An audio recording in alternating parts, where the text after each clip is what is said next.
안녕하세요. 조명도움입니다.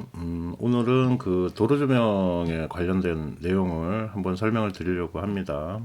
자, 바로 시작할게요.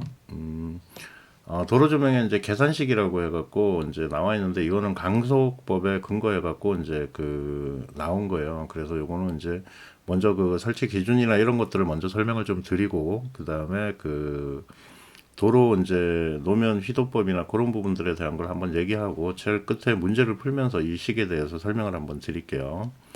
자, 그러면 이제 그 가로등을 설치할 때 여기서 이제 설명하는 W는 뭐 이렇게 뭐 보호들이 막 써져 있잖아요. 그래서 W는 도로 폭을 얘기하는 거고요. 그 다음에 이제 H는 등주의 높이를 얘기하는 겁니다. 그래서 이제 편측 배열이란 얘기는 그 한쪽만 배치를 한다는 얘기죠. 그러면 그 W 이 도로 폭이 등주보다 작아. 이게 무슨 얘기냐 그러면 같거나 작다. 뭐 등주가 6m짜리인데 도로가 6m예요. 그러면 이거는 한쪽만 배열을 해도 된다는 얘기고요. 그 다음에 이제 도로폭이 그 저기 뭐죠? 등주가 6m인데 도로폭이 한 8, 9m, 8m 정도 돼. 그러면 요거는 이제 지그재그 배열로 가야 되는데 여기 1.5H라는 거는 1.5배라는 얘기죠. 그러면 6m인데 이제 1.5H면 9m잖아요. 그죠? 그러면 6m보다는 그 크고 도로폭이 9m보다는 작은 거야. 이럴 때는 지그재그 배열이 맞다는 거고요. 그 다음에 W가 그 저기 뭐지 1.5 만약에 이제 뭐 보통 가로등이 6m는 아닙니다. 계산하기 쉬우니까 제가 그렇게 말씀을 드리는 거지. 1.5H 9m보다 커. 그러면 이제 이거는 양쪽으로 배열을 해야 된다는 겁니다. 그리고 이제 여기 보면 제가 이제 눈부심을 줄이는 법, 등주는 H를 높인다 이렇게 적어놨는데 이 내용을 적어놓은 이유가 뭐냐 그러면 이거 말고도 방법이 많아요. 그 뭐 가로등 틸팅을 해갖고 이제 그 휘도를 좀 없애는 방법도 있고요. 그 다음에 뭐 루버를 다는 경우도 있고 뭐 여러 가지 방법이 있어요 또. 근데 가로등 업체에서 눈부심이라는 민원이 이제 계속 발생하는 지역에 가갖고 주소랑 이제 얘기를 해서 제일 좋은 거는 뭐냐 그러면 등을 새로 바꾸는 게 가로등 업체에서는 최고 이익이잖아요. 그래서 등줄을 높이려면 어떻게 해야 됩니까? 해주도 바꾸고 다 바꿔야 되고 시공도 해야 되고 다 바뀝니다. 그러면 가로등 업체에서는 이게 최고죠. 그래서 요 솔루션을 주라고 이제 적어 놓은 거고요. 그 다음에 이제 도로가 곡선인 경우 바깥쪽 배열의 대칭으로 배치한다. 사고 예방을 위해 바깥쪽으로 배치를 권고한다. 이렇게 돼 있어요. 이게 이제 그 가로등 설치 가이드라인 이런 데 보면 있거든요. 근데 이게 무슨 얘기냐 그러면 여기 나와 있죠. 그 보면은 가로등이 이제 바깥 알하고 안에 알하고 알값이 안이 작으니까 바깥에 4개가 들어가면 여기 한 3개밖에 안 들어가요. 근데 더 집어넣는 이유가 뭐냐 그러면 이게 하나라도 어떻게 더 팔아먹을 수 있다는 거야. 이런 데다가. 그죠? 그리고 만약에 중앙 배열로 왔어도 마찬가지입니다. 이거를 중앙에다 배치하는 게 아니고 양쪽으로 해서 2배를 더 집어넣어. 이제 그 수력 코너에 들어가는 양의 2배를 넣죠. 그래서 그 가로등 배치할 때 그 이제 솔직히 가로등 배치라는 게 도로가 새로 뚫히거나 뭐 신도시나 뭐 이런 거 개발할 때 이제 처음에 들어가는데 이런 부위에 이제 수량들을 넣고서 많이 이제 팔아먹을 수 있죠. 그래서 설계하는 사람들은 이런 내용을 알아야 된다는 거야. 그 다음에 요 사거리 그림 있죠. 요 사거리 그림이 뭐냐? 요 사거리 그림은 그겁니다. 뭐냐 그러면 처음에 이제 가로등 배치를 시작할 때 중심 거리가 있잖아요. 그래서 이제 뭐 도시, 뭐 신도시면 서울에서 이제 뭐 그쪽으로 들어오는 길이라든가 뭐 그런 메인 도로가 있으면 자, 스타트 지점을 찍을 때 우회전하는 그 사거리에서 쉬운 얘기로 교통섬이 있으면 교통섬에 넣으란 얘기고요. 교통섬이 없으면 0.3m, 그러니까 30cm 떨어져 갖고 거기서부터 스타트를 치란 얘기예요. 그래서 거기서부터 이제 뭐 30m가 됐든 40m가 됐든 뭐 20m가 됐든 잡아갖고 나가는 겁니다. 그리고 이게 이제 기준이 있지만 그 좀 이따 이제 요거 설명 다 하고 나서 한번 더 다시 설명을 드릴게요. 자, 그런 얘기가 있고, 자, 그 다음에 이제 T자형 도로가 있어요. 그러면 이제 여기 또라이들이 이제 직진해갖고 뚫고 나가면서 이제 하는 애들이 있어서 그나마 가로등이라도 부딪히고 쓰라 그래서 요런 T자형 그 도로에서는 무조건 가로등을 센터에 세우게 돼 있습니다. 그래서 요것도 설치 그거니까 그 참고를 하셔갖고 하라는 얘기고 그 다음에 이제 그 휘도가 낮은 도로에서 이제 왜냐면 휘도가 낮은 데들은 이제 아무래도 사람들이 많이 다니고 뭐 그렇지 않잖아요. 그러다 보니까 그 차가 이쪽 방향으로 지금 진행이 되고 있어. 근데 그 앞에 건널목을 놔야 돼. 그랬을 때 가로등의 위치를 얘기하는 겁니다. 무슨 얘기냐 그러면 이 주변 휘도가 낮은 데는 그 뭐지 이제 보이는 게 별로 없잖아요. 보이는 게 별로 없으니까 가로등을 앞에다 세워서 이 사람이 지나가거나 했을 때 사물을 인지할 수 있게 해갖고 그 주변 휘도가 낮은 국도 같은 경우는 이제 가로등을 진행 방향 앞쪽에다가 놓는 거고요. 그 다음에 시내 같은 경우는 뭐냐 그러면 주변에 휘도가 밝기 때문에 이게 좀 밝아졌다 그래서 그 사람이 눈에 확 띄고 그런 건 아니거든요. 그래서 그 지나가서 그 뭐지 건널목을 지나서 뒤쪽 편에다가 설치를 해서 사람이 건너갈 때 그림자가 보여서 오히려 더 시인성이 좋다 그래서 요 뒤쪽에다가 놓는 겁니다. 그래서 그 부분에 대한 걸 얘기하고 그 다음에 이제 저번에 이제 그 뭐죠 그 제가 이제 그 도로 부분에 대한 거를 설명할 때 보니까 보행자에 대한 뭐 도로 기준이 있다라고 이제 얘기를 하셨어요. 제가 이제 뭔지 몰란다고 모르겠다고 자료를 좀 달라 그랬는데 올려주진 않으셨더라고요. 근데 찾아보니까 요 얘기를 하신 것 같아. 뭐냐 그러면 보행자를 위한 도로 조명 기준이라 그래갖고 이제 뭐 주택 지역, 뭐 이제 차가 많이 다니는 쪽, 적게 다니는 쪽, 뭐 주거 지역, 상업 지역 해갖고 수평면 조도는 평균 조도를 얘기하는 거고요. 그 다음에 수직면 조도는 최소 조도를 얘기하는 겁니다.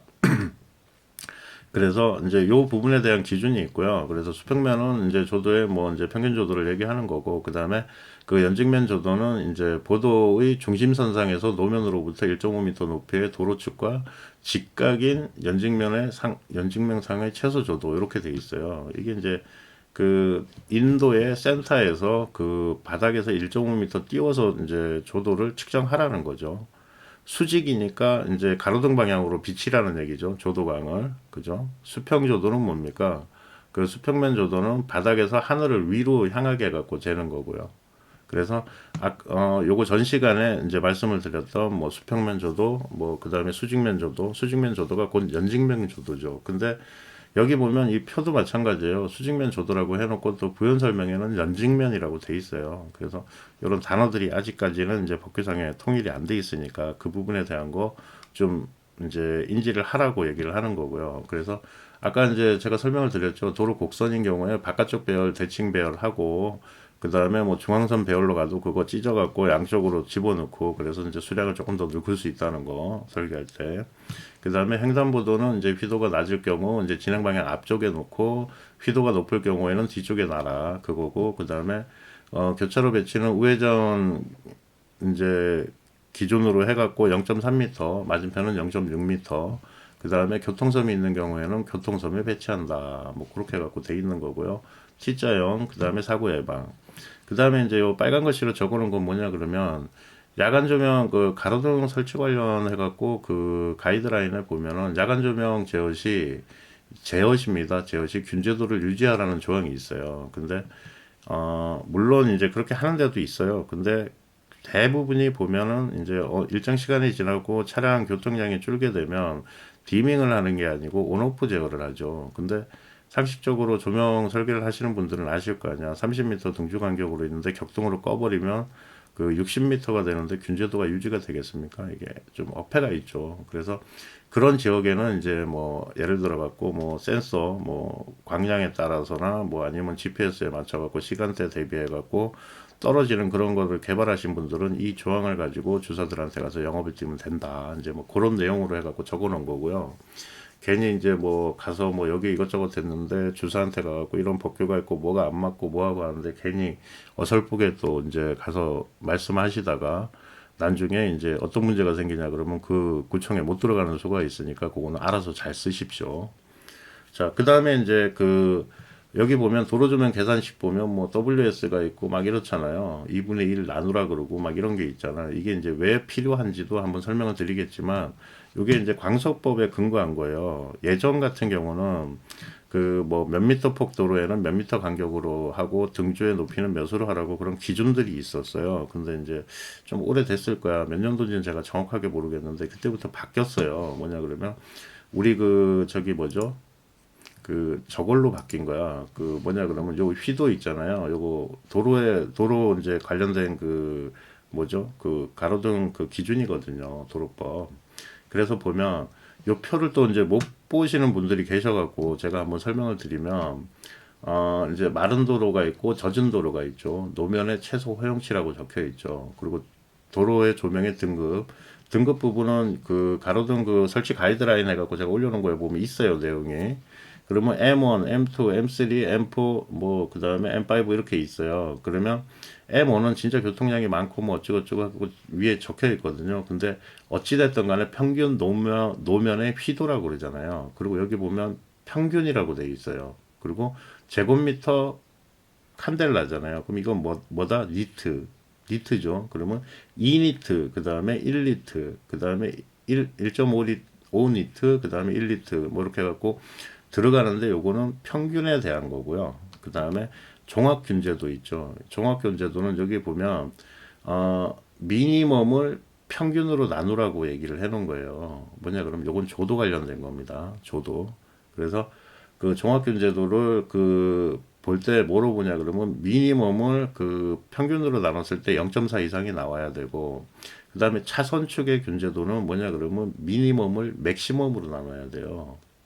그래서 차선축이 이 정도로 0.7이 나오면 1에 가까울수록 좋은 거잖아요. 그 차선축은 맥시멈으로 나눴을 때 그 이 0.7이 나오면 이게 지금 보면은 종합균제도보다는 높잖아요. 평균으로 나누는 것보다 맥스로 나누는 게 훨씬 낮게 나옵니다. 그러니까 요게 맞으면 요건 당연히 맞아요. 그리고 이제 종합균제도 같은 경우 여기도 똑같이 그 저점에도 마찬가지로 0.15 이상이래야 된다.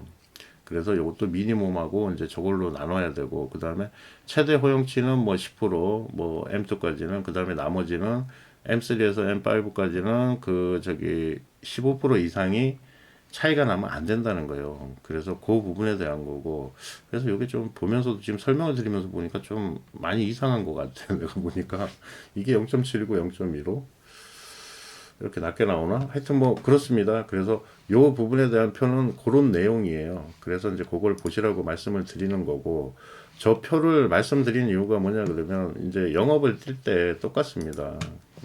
영업을 뛸 때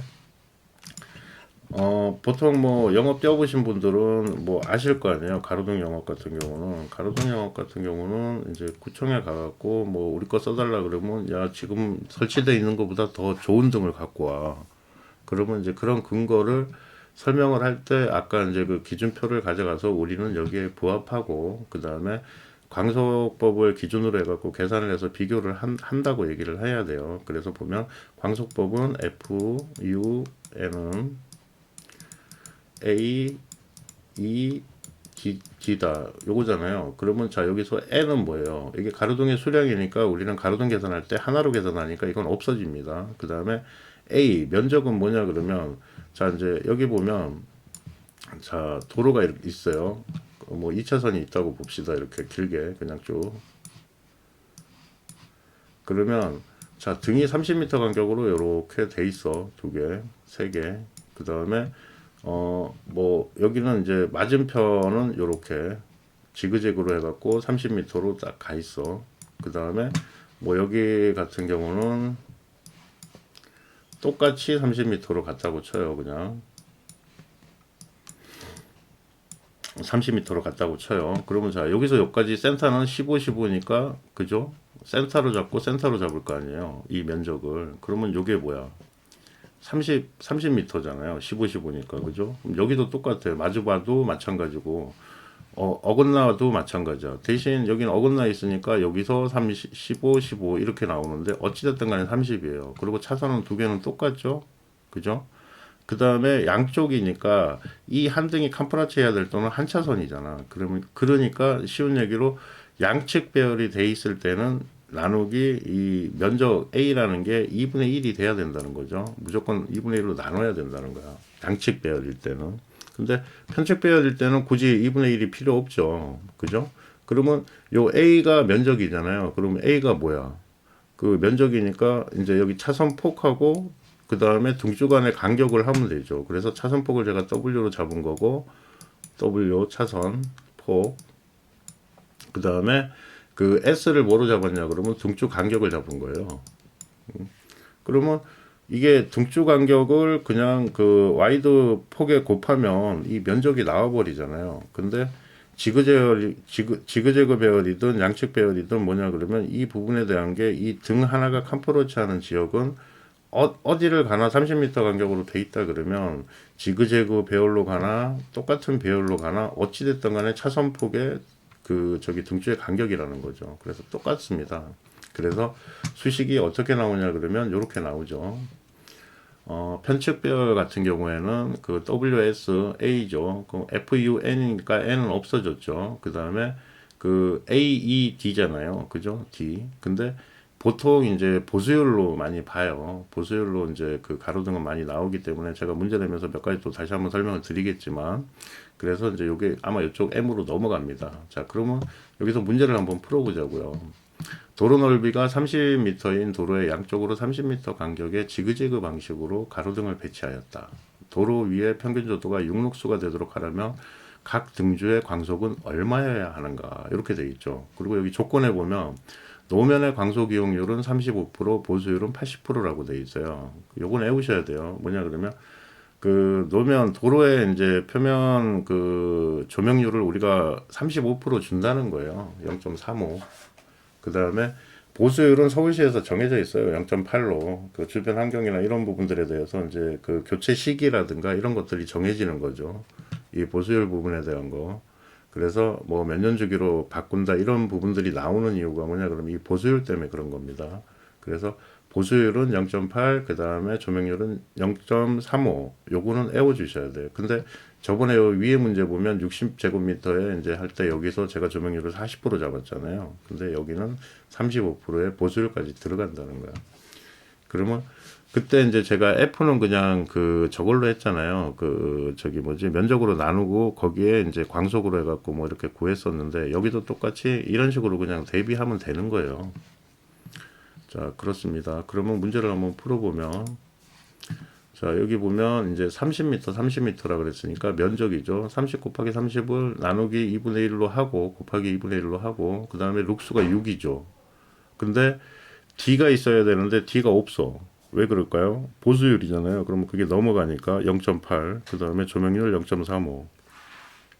그러면 얼마가 나오냐? 그러면 9642.85 루멘이 나온다는 거예요. 그러면 그 지금 걸려 있는 가로등에 대한 그 루멘 값이나 그 저기 뭐 그런 것들 있죠. 그런 부분에 대한 거 보수율이라든가 조명률. 그러면 우리 기구에 대한 광도를 좀 높이면 조명률이 조금 더 올라갈 수도 있겠죠. 그러니까 그런 부분에 대한 것들을 감안해 갖고 근거 자료를 만들어서 갖고 가서 우리께 더 좋다. 뭐 시뮬레이션을 돌려 갖고 들어가도 되지만 뭐 여러 가지 뭐 방법들이 있겠죠. 그래서 요런 그 가로등 작업을 뛸 때 이제 그 전문가들은 좀 요런 것들도 좀 감안해 갖고 가지고 가야 된다는 거를 이제 좀 말씀을 드리고 싶네요. 그래서 그 여기 보면 이제 공식이 나오죠. 도로 조명식. 그래갖고 여기에 이제 관련돼 있는 설명을 하고 그 다음에 뭐 여기 관련돼 갖고 배치하는 것까지 해갖고 영상을 했고요. 다음 시간에는 이제 그 뭐죠? 이제 회로 분리하는 거하고 수중등 관련된 거, 그 다음에 이제 여기 실내 조명 기본 설계하면서 디자이너가 갖춰야 할 기본 소양 같은 거를 한번 얘기하고 여기 그 조명 기본 상식에 대한 거는 마무리하려고 합니다. 감사합니다.